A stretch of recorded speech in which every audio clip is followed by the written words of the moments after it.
What's going on, everybody? Toby from Toby Wayne Studios.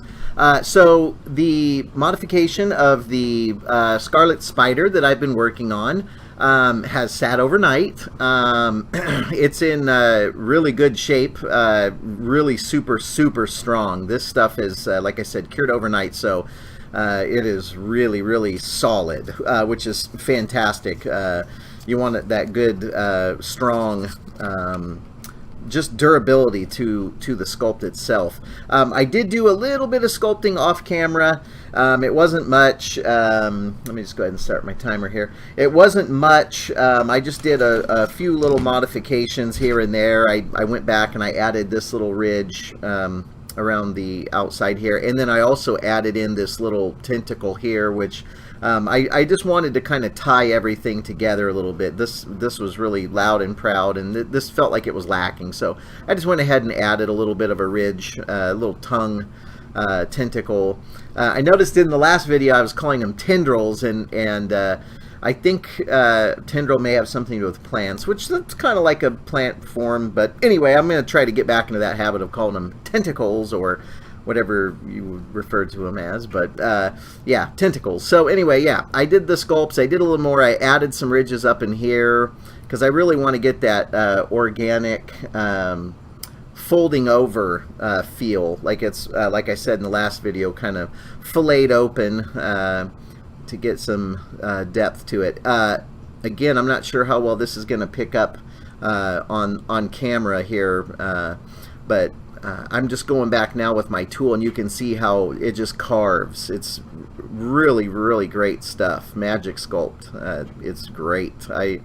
I'm so thankful that I have it to work with. So there are other epoxies that you can purchase, but I find that this one so far is my favorite, and I'm going to stick with it. So just going to be kind of doing some fine-tuning here with the little carver here, my little Cleoid discoid, as we say in the dental business. And then you can also, come in here and you can start fine-tuning and finessing on the tentacles a little more with this carver, and also files, and I actually have a set of files I might pull out for future videos here. They're fine tiny files, which is good because these are going to be some fine tuning that I got to do in some very tight spaces. So those might come in handy. I also noticed I'd seen them somewhere. I want to say I had seen them at the Hobby Lobby. I think they have these little files that are tapered. They're like needle shaped, and they just get right up inside of these little tiny areas, and all the little fine-tuning areas that are hard to reach. Those work pretty nice, so I might pick me up some of those. So in this little tiny video, I'm just going to be kind of carving away just to show everybody what can be done with this stuff as far as carvability goes, and fine-tuning and sanding. So, because this is where it's really going to start being fine-tuned and finessed, is in this stage. Even though I'm going to go back and add more to this, this is just kind of giving you an idea of how well this stuff works and how pliable it is. This is amazing stuff. So one of the things I noticed, though, is I'm going to have to find myself a I have a shop vac that I can hook up, but I'd like to get some sort of like a little I don't know, suction unit that I can hook up here in the studio, so that when I'm doing my sanding and filing and all that stuff, you can see the buildups and stuff or the buildup of the fine sand. The sanding causes all these little particles to fall down. So I'll just hit those with the shop vac for now, but I don't want to let that get out of hand. So really digging this little area right here. It just did this really cool natural, when I twisted it around, it did this really natural twists and folds and stuff. It's just really cool. I'm really happy with the way that turned out. This here I need to blend a little more. I'll probably go back and add some more on that, but And so what I've decided to do is I think I'm just going to shoot these in small, like 10 to 15 minute videos, and then I'll just, once that video's done, I'll just pause it, and then I'll just fire it up again, and then I can individually shoot these videos, so it'll all be one whole series of videos. So I'll post them over several days, but I'll be wearing the same shirt. So I'm not a bum. I'm not I'm not lazy. I do change my clothes. It's just going to be the nature of the beast when it comes to filming these videos. So anyway, good times, good times.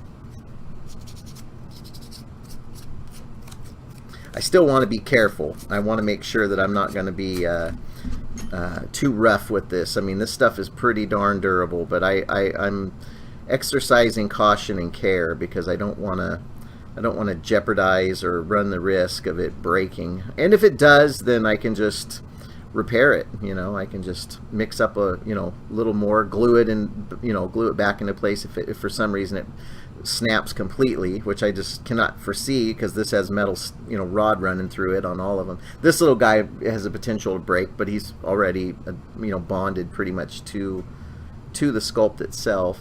So I'm gonna get up in here.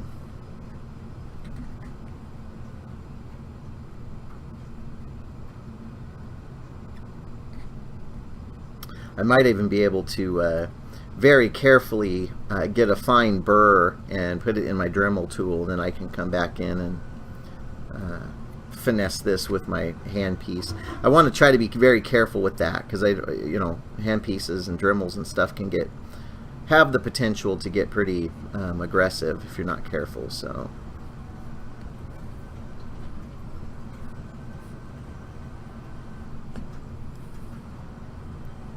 I'd been half tempted to actually make this whole piece come out as one key lock unit, but I decided against that because of it being my first. I didn't want to run that risk of making it too complicated. Maybe in the future once I start getting a hang for this stuff, but until then I'm just going to stick with this. What I'm going to do too is I'm going to kind of assemble a little container that has all my fine-tuned work, carvers, knives, probably sandpaper, of course, would be a smart one. Yeah, just good stuff like that is going to come in handy for fine-tuning and finessing.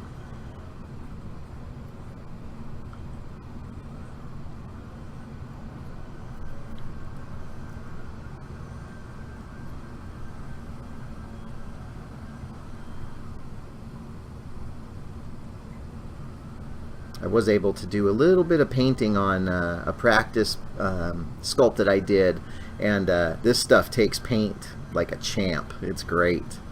So I'm gonna, that's pretty solid. I'm looking forward to painting. That's the best part.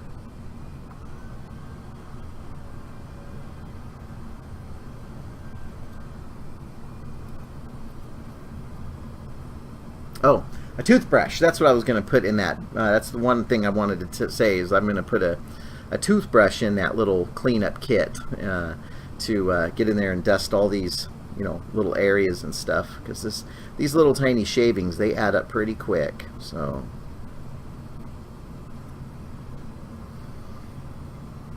maybe even some sort of like a fine-tuned makeup brush or something that I can just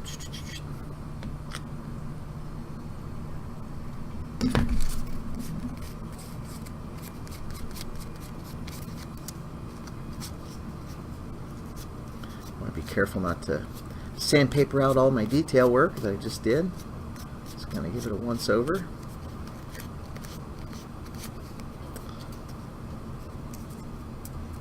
Fold that in half there. Well, anyway, that's our timer here. So I just wanted to show this, do a quick little update here on this piece, kind of show you the cured piece and just how pliable this stuff really is. I mean, this is pretty darn amazing that you can sand and drill on it, and it's really great stuff. So if you guys ever, you know, are in the market to try some out, it's Magic Sculpt, and it is awesome stuff. So anyway, I'm going to wrap this video up, and then I'm going to jump into the next video where I'll probably be doing more sculpting on this. Yeah, so anyway, I appreciate you guys checking this video out, and I look forward to seeing you in the next video.